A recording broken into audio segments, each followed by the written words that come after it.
ಈ ವರ್ಷ ನೀವು ಯಾರು CET ಎಕ್ಸಾಮ್ನ ಬರೀತಾ ಇದ್ದೀರಾ, ನಿಮ್ಗೆಲ್ಲರಿಗೂ ಕೂಡ ಈ ಒಂದು ವಿಡಿಯೋ ಇಂಪಾರ್ಟೆಂಟ್ ಆಗಿರುತ್ತೆ. ಏನಕ್ಕೆ ಅಂದರೆ CET ಅಪ್ಲಿಕೇಶನ್ಸಲ್ಲಿ ಏನು ಪ್ರತಿ ವರ್ಷ ನಾವು ಅಪ್ಲಿಕೇಶನ್ನ ಫಿಲ್ಅಪ್ ಮಾಡ್ತಿದ್ವಿ, ಅದೇ ರೀತಿ ಪ್ರತಿ ವರ್ಷನೂ ಕೂಡ ಫಾಲೋ ಅಪ್ ಆಗಲ್ಲ. ಪ್ರತಿ ವರ್ಷನೂ ಕೂಡ ಸಣ್ಣ ಪುಟ್ಟ ಚೇಂಜಸ್ನ ಮಾಡ್ತಾ ಇರ್ತಾರೆ.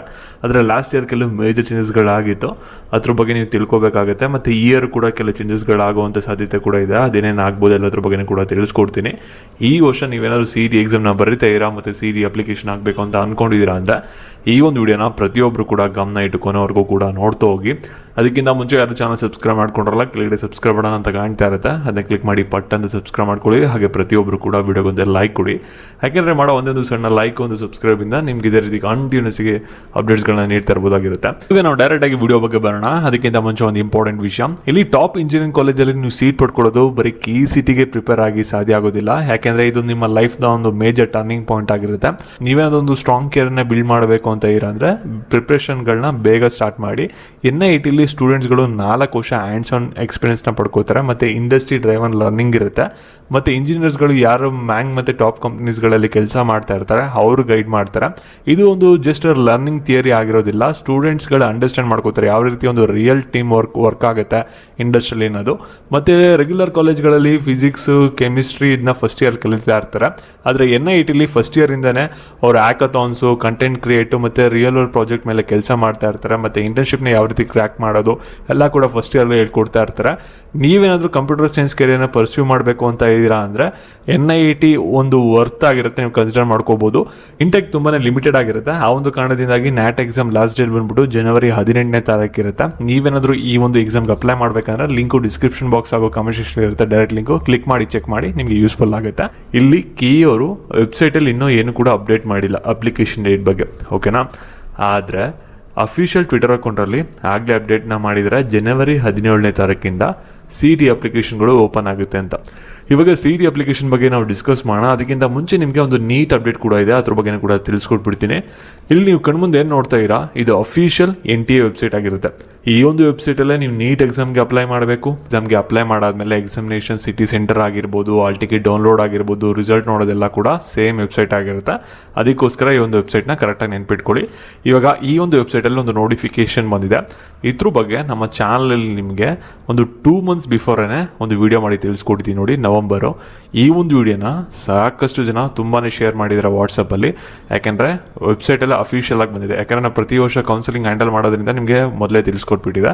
ಈ ಒಂದು ನೋಟಿಫಿಕೇಶನ್ ಪ್ರಕಾರ ಏನಂತ ಹೇಳಿದ್ದಾರೆ ಅಂದರೆ, ನಿಮ್ಮ ಆಧಾರ್ ಕಾರ್ಡು ಅಪ್ಡೇಟ್ ಆಗಿರಬೇಕು, ಮತ್ತು ನಿಮ್ಮ name, date of birth, gender, photograph ಮತ್ತು ಅಡ್ರೆಸ್ ಮತ್ತು ಬಯೋಮೆಟ್ರಿಕ್ ಇನ್ಫಾರ್ಮೇಷನ್ ಎಲ್ಲ ಕೂಡ ಅಪ್ ಟು ಡೇಟ್ ಆಗಿರಬೇಕು. ಯಾವುದೇ ಥರದ ಇದರಲ್ಲಿ ಎರರ್ ಇರಬಾರ್ದು ಅಂತ ಹೇಳಿದ್ದಾರೆ.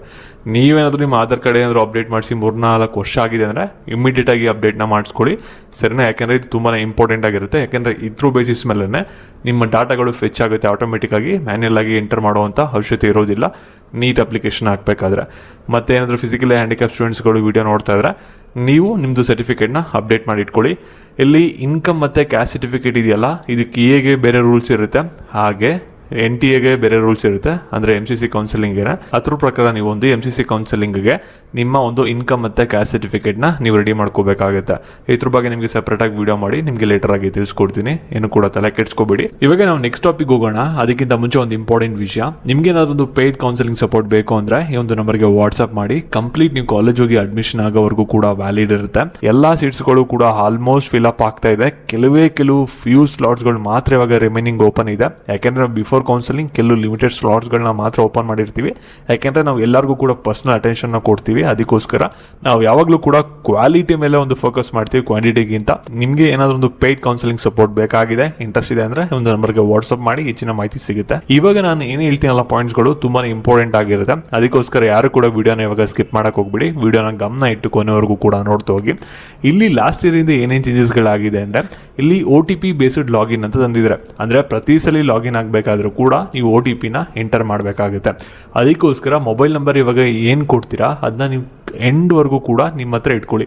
ಅಂದರೆ ನೀವು ಕಾಲೇಜ್ ಹೋಗಿ ಅಡ್ಮಿಷನ್ ಆಗೋವರೆಗೂ ಕೂಡ ಅಂಥ ಒಂದು ಮೊಬೈಲ್ ನಂಬರ್ನ ನೀವು ಕೊಡಬೇಕಾಗುತ್ತೆ ಅಪ್ಲಿಕೇಶನ್ನ ಹಾಕಬೇಕಾದ್ರೆ.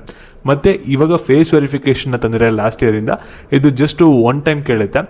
ಇನ್ನು ಎರಡನೇದಾಗಿ ಏನಂದರೆ, ಇವಾಗ ನಿಮ್ಮದು ಇನ್ಕಮ್ ಮತ್ತು ಗ್ಯಾಸ್ ಸರ್ಟಿಫಿಕೇಟ್ನ ಅವರು ಸ್ಕ್ಯಾನ್ ಮಾಡಿ ಅಪ್ಲೋಡ್ ಮಾಡೋಕ್ಕೆ ಕೇಳಲ್ಲ. ಅದು ಸ್ಟೂಡೆಂಟ್ದೇ ಆಗಿರಬೇಕು, ಮತ್ತು ಇನ್ಕಮ್ ಅಂತ ಕ್ಯಾಸ್ಟ್ ಸರ್ಟಿಫಿಕೇಟು.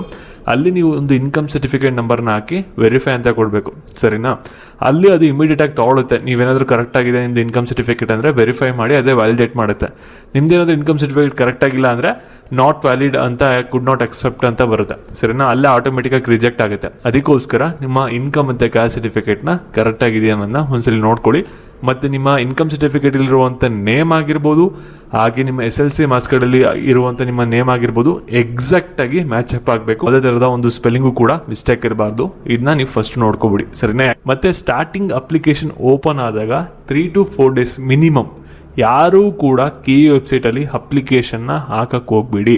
ಯಾಕೆಂದರೆ ತುಂಬ ಇರುತ್ತೆ, ಮತ್ತು ಜಾಸ್ತಿ ಸಲ ಸರ್ವರ್ ಡೌನ್ ಆಗ್ತಾ ಇರುತ್ತೆ. ಅದರಿಂದ ಆ ಒಂದು ಬಗ್ಗೆಲ್ಲ ಫಿಕ್ಸ್ ಆಗಬೇಕಂದ್ರೆ ಅಟ್ಲೀಸ್ಟ್ ಒಂದು 2 days ಬಿಟ್ಬಿಟ್ಟು ಅಪ್ಲೈ ಮಾಡಿ, ಸರಿನಾ. ಯಾಕೆಂದರೆ KE ಸರ್ವರ್ ಅಷ್ಟೊಂದು ಆಪ್ಟಿಮೈಸ್ ಆಗಿಲ್ಲ NTA ಥರ. ಯಾಕೆಂದರೆ ಲಾಸ್ಟ್ ಇಯರ್ ಸ್ಟೂಡೆಂಟ್ಸ್ಗಳು ತುಂಬಾ ಒದ್ದಾಡ್ಬಿಟ್ಟಿದ್ದಾರೆ ಅಪ್ಲಿಕೇಶನ್ ಹಾಕಬೇಕಾದ್ರೆ. ಆ ರೀತಿ ಒಂದು ಪ್ರಾಬ್ಲಮ್ಸ್ಗಳು ಬರುತ್ತೆ. ಅದರಿಂದ ನೀವು ಒಂದು ಕೇರ್ಫುಲ್ ಆಗಿರಿ. ಮತ್ತು ನಿಮ್ಮದು ಇನ್ಕಮ್ ಮತ್ತು ಕ್ಯಾಸ್ಟ್ ಸರ್ಟಿಫಿಕೇಟ್ ಆಗಿರಲಿ ಮತ್ತು ರಿಸರ್ವೇಷನ್ ಸರ್ಟಿಫಿಕೇಟ್ ಆಗಿರಲಿ ಯಾವುದೂ ಕೂಡ ಅಪ್ಲೋಡ್ ಮಾಡುವಂಥ ಅವಶ್ಯಕತೆ KE ಅಪ್ಲಿಕೇಶನ್ ಇರೋದಿಲ್ಲ. ನೀವೇನು ಮಾಡಬೇಕಾಗುತ್ತೆ ಅಂದರೆ ಜಸ್ಟ್ ನಿಮ್ಮದು RD ನಂಬರ್ ಏನೇನು ಇರುತ್ತಲ್ಲ ಅದನ್ನ ನೀವು ಅಪ್ಲೈ ಕೊಟ್ಟರೆ ಅಲ್ಲೇ ಅದು ಆಟೋಮೆಟಿಕ್ಕಾಗಿ ವೆರಿಫೈ ಆಗುತ್ತೆ. ಮತ್ತು ಕೆಲವುದು ಆಫ್ಲೈನಲ್ಲೇ ಕರೀತಾರೆ KE ಆಫೀಸ್ಗೆ, ಅಲ್ಲೋಗಿ ಒಂದು ಡಾಕ್ಯುಮೆಂಟ್ ವೆರಿಫಿಕೇಷನ್ನ ಮಾಡಿಸ್ಕೋಬೇಕಾಗುತ್ತೆ, ಸರಿನಾ. ಇಷ್ಟೆಲ್ಲ ಒಂದು ಮೇಜರ್ ಚೇಂಜಸ್ಗಳಾಗಿದೆ. ಲಾಸ್ಟ್ ಇಯರಲ್ಲಿ ಕೆಲವು ಚೇಂಜಸ್ಗಳು ಬಂದಿದೆ, ಮತ್ತು ಈ ಇಯರ್ ಕೂಡ ಕೆಲವು ಚೇಂಜಸ್ಗಳು ಆಗ್ಬೋದು. ಅದ್ರ ಬಗ್ಗೆ KE ಡೈರೆಕ್ಟರ್ ಅವರು ಮತ್ತು KE ವೆಬ್ಸೈಟಲ್ಲಿ ಎಲ್ಲ ನಮಗೆ ಇನ್ಫಾರ್ಮೇಷನ್ನ ಕೊಡ್ತಾರೆ. ಅಲ್ಲಿವರೆಗೂ ಕೂಡ ನೀವು ವೆಯ್ಟ್ ಮಾಡಿ. ಹಾಗೆ ಈ ಒಂದು ವಿಡಿಯೋನ ನಿಮ್ಮ ಫ್ರೆಂಡ್ಸ್ಗಳಿಗೆ ಶೇರ್ ಮಾಡಿ, ಈ ರೀತಿ ಇದೆ ಒಂದು ಅಪ್ಡೇಟನ್ನು ತಿಳಿಸಿ. ಹಾಗೆ NAT ಎಕ್ಸಾಮ್ ಲಿಂಕ್ ಬಂದ್ಬಿಟ್ಟು ಡಿಸ್ಕ್ರಿಪ್ಷನ್ ಬಾಕ್ಸಲ್ಲಿದೆ, ಚೆಕ್ ಮಾಡಿ.